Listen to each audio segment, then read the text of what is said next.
Allen West, appeared on Greta Van Susteran tonight, and gave his opinion on how President Obama is handling the Middle East embassy turmoils, and declining to meet Benjamin Netanyahu when he visits the United States. Secretary of State Hillary Clinton now confirming the killing at the U.S. consulate in Benghazi.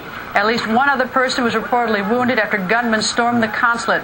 There are also reports of looting, and there is even more violence tonight in Cairo, Egypt. Thousands of protesters marching on the U.S. Embassy. According to the Associated Press, both attacks were triggered by an anti-Muslim film produced here in the United States.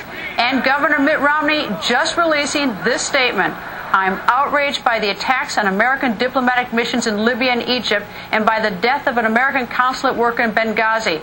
It's disgraceful that the Obama administration's first response was not to condemn attacks on our diplomatic missions, but to sympathize with those who waged the attacks." Congressman Allen West joins us.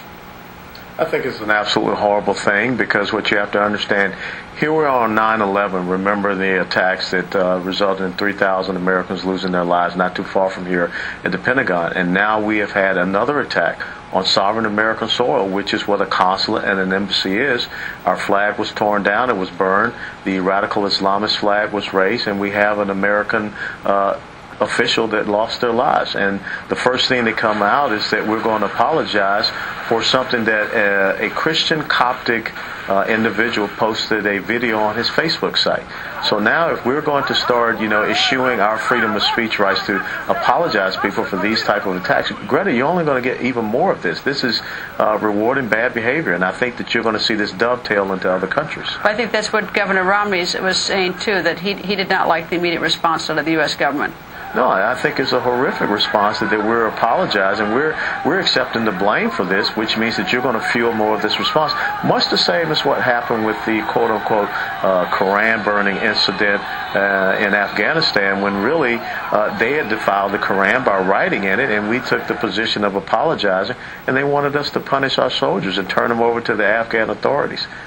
I read tonight, just recently at the Politico, that President Obama has called Prime Minister Netanyahu, had an hour-long conversation, and also released from the White House tonight is that the White House is now saying that there was never a request by the Prime Minister to meet with President Obama. He's going to be here in 2 weeks. Of course, earlier in the day, we got information from the White House that there was a scheduling problem and why they couldn't. So apparently there's a little problem there. Well, when you tell the truth, you never have to circle back around to cover up what you said. So if there was not any communications about a meeting that I guess was canceled, why would there have to be the excuse of a scheduling conflict?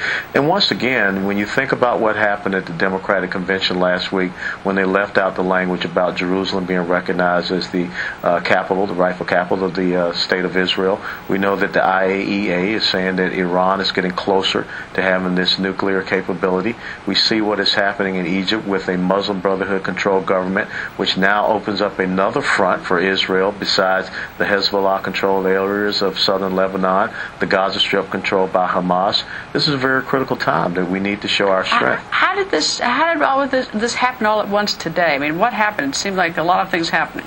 Well, I think it's been leading up to this. Over the weekend, you saw that Al-Qaeda in Iraq, they're back. And you saw an incredible amount of attacks. Al-Qaeda in the Maghreb, which is North Africa, is very active and is also sifting over into Mali and also Nigeria. Al-Qaeda in the Arabian Peninsula is quite strong and also having an effect with Al-Shabaab over in Somalia. So when we continue to talk about how we've decimated this group, this organization, they're still there. And when you talk about the fact that you ended the war in Iraq, there's only two ways to end the war. Either you win or you lose, just by packing up and leaving. That's not a means by which you ended anything. As a matter of fact, you're emboldening your enemies. Congressman, thank you, sir. Nice Thanks to for see you. having me.